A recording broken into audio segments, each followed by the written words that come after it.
those sparks? How about it, Nevada? Wow. Look at you all. Man. It is so great to see you. Thank you so much for coming out. Thank you. I love you too, ma'am. Thank you for coming out and standing in line. I really appreciate it. And I want to thank you for something else. Hey, Nevada. Thank you for those electoral votes, and thank you for making Mitt Romney the next president of the United States.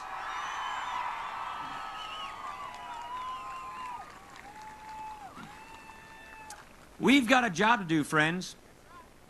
And you know what? We got a lot of people who need jobs. And we've got a big choice ahead of us.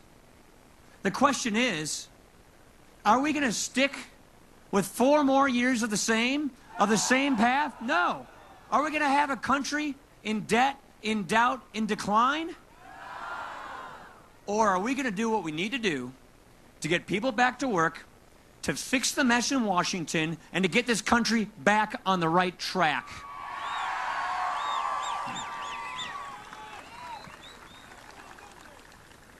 We want to earn your support. We want to deserve victory. Here's the problem.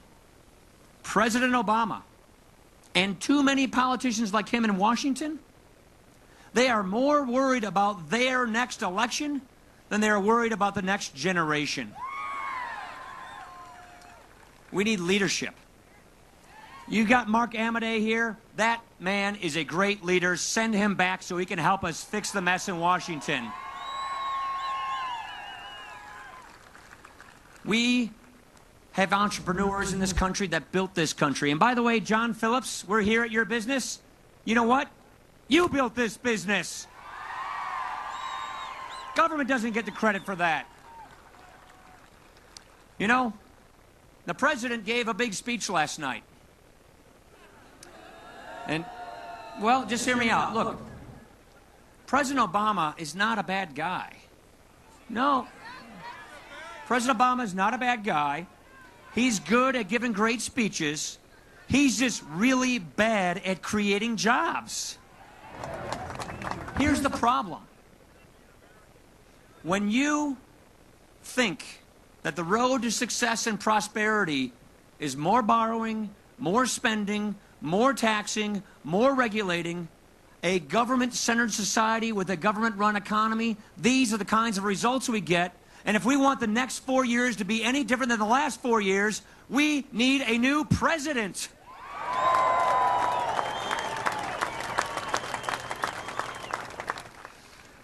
Now, 4 years ago, President Obama said, if you don't have a record to run on, then you paint your opponent as someone that people should run from. Guess what? That is exactly what he is doing today. And so let's take a look at where we are. We got some pretty disappointing news just today. You know, we learned today for that every person that got a job, nearly 4 people stopped looking for a job. They gave up. We can't keep doing this. Our economy needs to create just 150,000 jobs every month just to keep up with the growth of our population. Friends, this is not an economic recovery. This is nowhere close to an economic recovery. We need a new president, and we need a real economic recovery.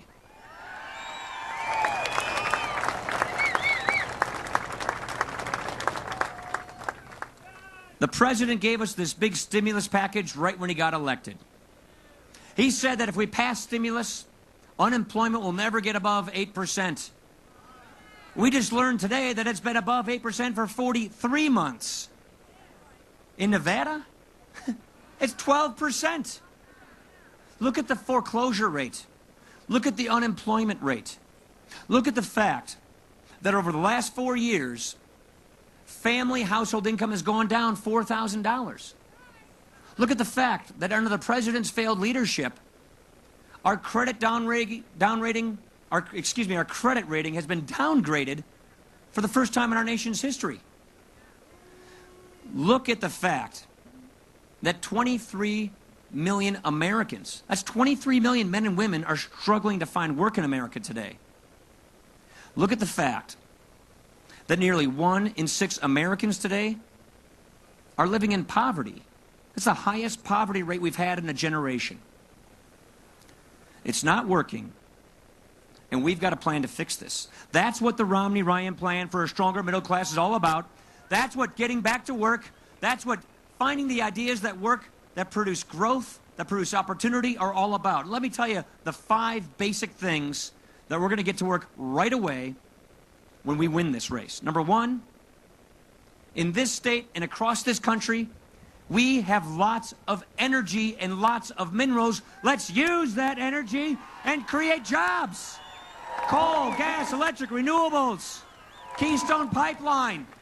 We can create lots of jobs and lower the price of our gas, lower the diesel costs, lower home heating prices.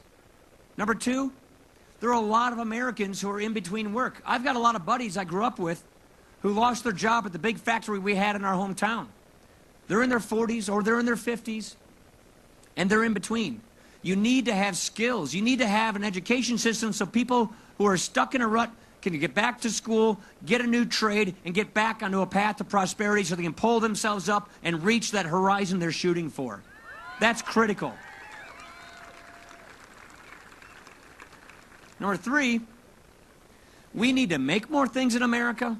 We need to grow more things in America. We need to sell them overseas. And we need to make sure that countries, if they cheat, we got to hold them to account.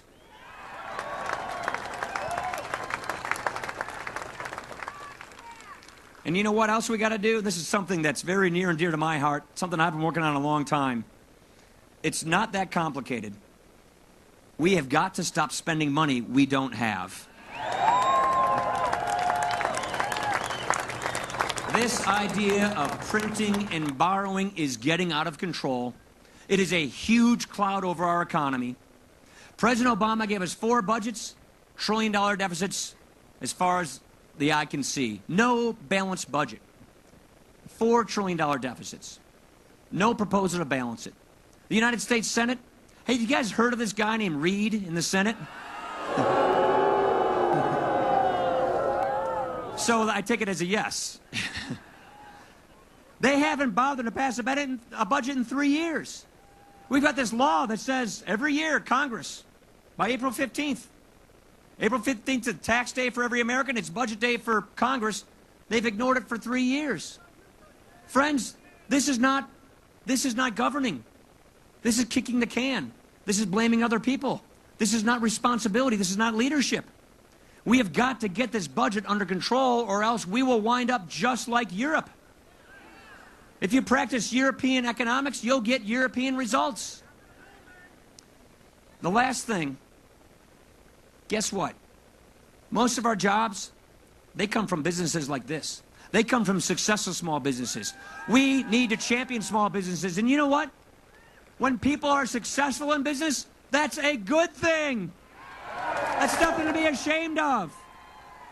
That's a good thing. Take a look at the Peterbil Truck Parts and Equipment Company. They have 67 employees here. They've got 64 across the street at the international dealership. And this business pays their taxes as individuals. Here's what that means. President Obama is promising, he already passed the law, that come January, the tax rates on these kinds of successful businesses goes above 40%. This tax increase he's talking about, it pays for 8% of his proposed deficit spending. You know what? Overseas, which where I come from in Wisconsin means Lake Superior, countries like Canada are lowering the tax on their businesses. They lowered it to 15%, and Barack Obama wants it to go above 40%. You don't create jobs that way. You don't create prosperity that way. Guess what? This requires leadership. Our job is to give you a clear choice. Our job is to show you how we're going to get out of this ditch, how we're going to grow this economy and create opportunity and get out of this rut. Our job is to provide the leadership you deserve so that you have a very clear choice of two futures. Guess what? The moment and the man have met so well, and that is why I am so proud to stand with a man like Mitt Romney.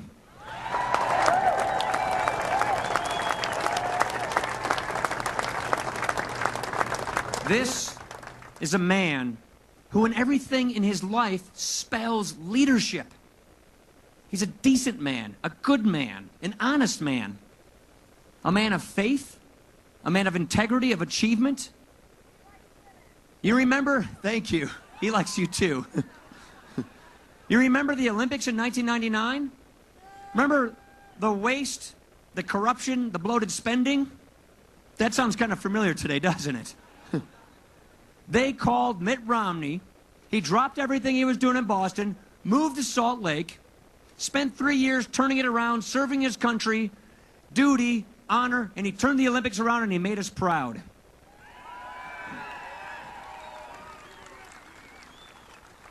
And look what he did in business. You know what? I think it's a good thing that we have a man who knows what it takes to be successful in business in the White House. He created nearly tens of thousands of jobs. He started businesses.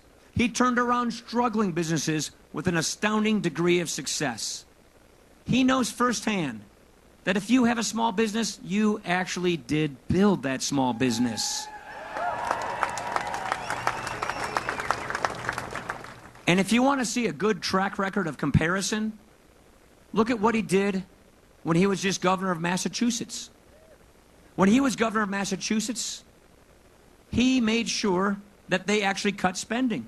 He actually worked with Democrats, who were 87% of the legislature he served with, to balance the budget without raising taxes.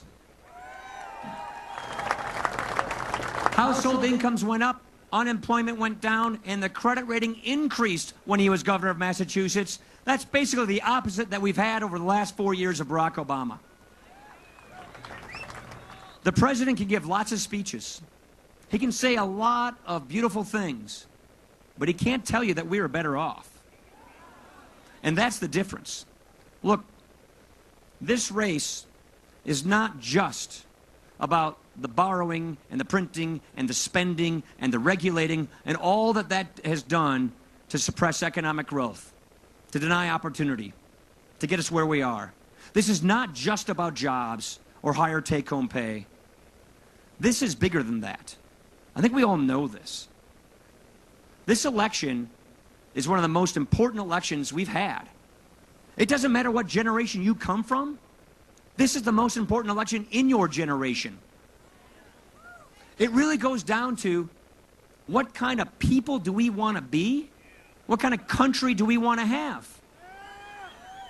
You know, we have these principles. They're timeless principles. They're founding principles. Liberty, freedom, free enterprise, self-determination, government by consent of the government, which means the government works for us and not the other way around.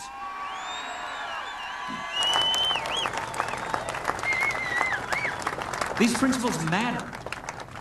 If we apply these principles, we fix the problem. If we reject them, we become Europe.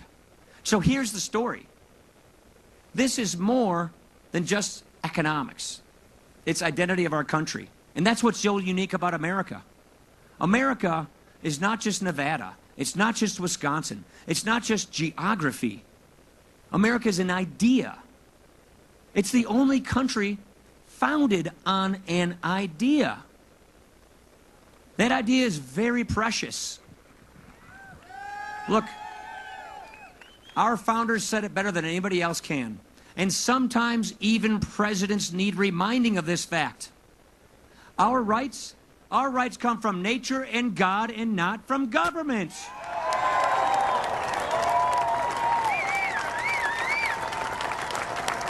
Our founders created it, and every generation since our veterans preserved it, and we thank them for that.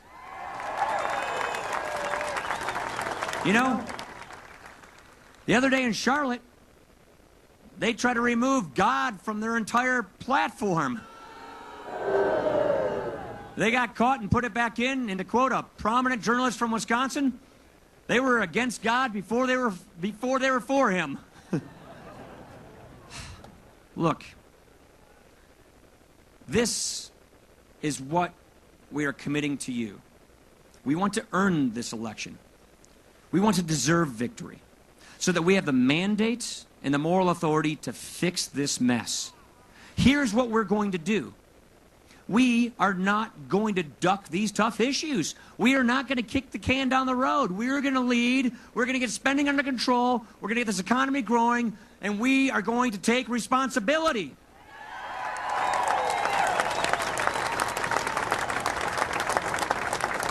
We're not going to spend 4 years blaming other people for problems. We're going to fix these problems.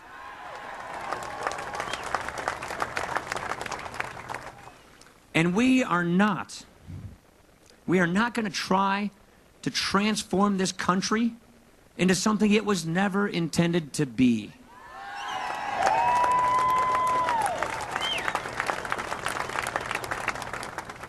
We will not replace our founding principles. We will reapply our founding principles.